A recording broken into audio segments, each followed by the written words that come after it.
ನಮಸ್ಕಾರ ಸ್ನೇಹಿತರೆ, ನಾಳೆ ಡಿಸೆಂಬರ್ 14 ಶನಿವಾರ ನಾಳೆಯಿಂದ 87 ವರ್ಷ ಈ 4 ರಾಶಿಯವರಿಗೆ ಭಿಕ್ಷುಕನು ಕುಬೇರನಾಗುವ ಯೋಗ ಇದ್ದು, ತಿರುಪತಿ ತಿಮ್ಮಪ್ಪನ ಕೃಪೆಯಿಂದಾಗಿ ದುಡ್ಡಿನ ಮೂಟೆ ತುಂಬಿ ತುಳುಕುತ್ತೆ. ಹಾಗಾದ್ರೆ ಆ ಅದೃಷ್ಟವಂತ ರಾಶಿಗಳು ಯಾವುವು, ಅವುಗಳಿಗೆ ಏನೆಲ್ಲ ಲಾಭ ಸಿಗುತ್ತೆ ನೋಡೋಣ. ಅದಕ್ಕಿಂತ ಮೊದಲು ತಿರುಪತಿ ತಿಮ್ಮಪ್ಪನಿಗೆ ಭಕ್ತಿಯಿಂದ ಲೈಕ್ ಎಲ್ಲಾ ಕ್ಷೇತ್ರಗಳಲ್ಲೂ ಕೂಡ ಈ ರಾಶಿಯವರು ಯಶಸ್ಸನ್ನ ಕಾಣ್ತಾರೆ.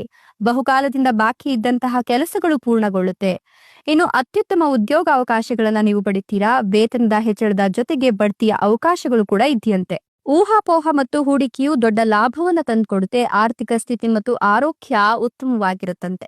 ಸಾಲ ಕೊಟ್ಟು ಹಣವನ್ನ ಹಿಂತಿರುಗಿಸುವಂತಹ ಸುಸಂದರ್ಭ ಇದಾಗಿದ್ದು, ನೀವು ಸಾಲದಿಂದ ಮುಕ್ತರಾಗ್ತೀರಾ. ದೀರ್ಘಕಾಲದಿಂದ ಬಾಕಿ ಉಳಿದಿರ್ತಕ್ಕಂಥ ಕೆಲಸಗಳು ವೇಗವನ್ನ ಪಡೆದುಕೊಳ್ತವೆ. ವೃತ್ತಿ ಕ್ಷೇತ್ರದಲ್ಲಿ ಯಶಸ್ಸು ಸಿಗಲಿದೆ. ದೂರದ ಪ್ರಯಾಣವನ್ನ ನೀವು ಅನಿರೀಕ್ಷಿತವಾಗಿ ಮಾಡಬೇಕಾಗಬಹುದು. ವ್ಯವಹಾರದಲ್ಲಿ ದೊಡ್ಡ ಯೋಜನೆ ಅಥವಾ ಆದೇಶವನ್ನ ಸಹ ಪಡೆದುಕೊಳ್ತೀರಾ. ಇನ್ನು ಈ ರಾಶಿಯವರಿಗೆ ಹಠಾತ್ ಆರ್ಥಿಕ ಲಾಭದ ಸಾಧ್ಯತೆಗಳಿದ್ದು, ಉದ್ಯೋಗಸ್ಥರಿಗೆ ಕೆಲವು ಒಳ್ಳೆಯ ಸುದ್ದಿ ಸಿಗುತ್ತೆ. ವ್ಯವಹಾರದಲ್ಲಿ ಯಶಸ್ಸಿನ ಹೊಸ ಬಾಗಿಲು ತೆರೆದುಕೊಳ್ಳುತ್ತೆ. ಇದರಿಂದ ನಿಮ್ಮ ಗೌರವ ಹೆಚ್ಚಿಗೆ ಆಗತ್ತೆ. ನಿಮ್ಗೆ ಒಂದಷ್ಟು ಆರ್ಥಿಕ ಸಮಸ್ಯೆಗಳು ಇದ್ರೆ ಅದೆಲ್ಲವೂ ಕೂಡ ಪರಿಹಾರವಾಗುವ ಸಾಧ್ಯತೆ ಇದ್ದು, ಸಿಂಹ ರಾಶಿ, ತುಲಾ ರಾಶಿ, ಕಟಕ ರಾಶಿ, ಕೊನೆಯದಾಗಿ ಕುಂಭ ರಾಶಿ, ಇವುಗಳಲ್ಲಿ ನಿಮ್ಮ ರಾಶಿ ಇದ್ದರೂ ಇಲ್ಲದಿದ್ದರೂ ಭಕ್ತಿಯಿಂದ ಓಂ ನಮೋ ತಿರುಪತಿ ತಿಮ್ಮಪ್ಪಾಯ ಅಂತ ಕಮೆಂಟ್ ಮಾಡಿ. ಧನ್ಯವಾದಗಳು.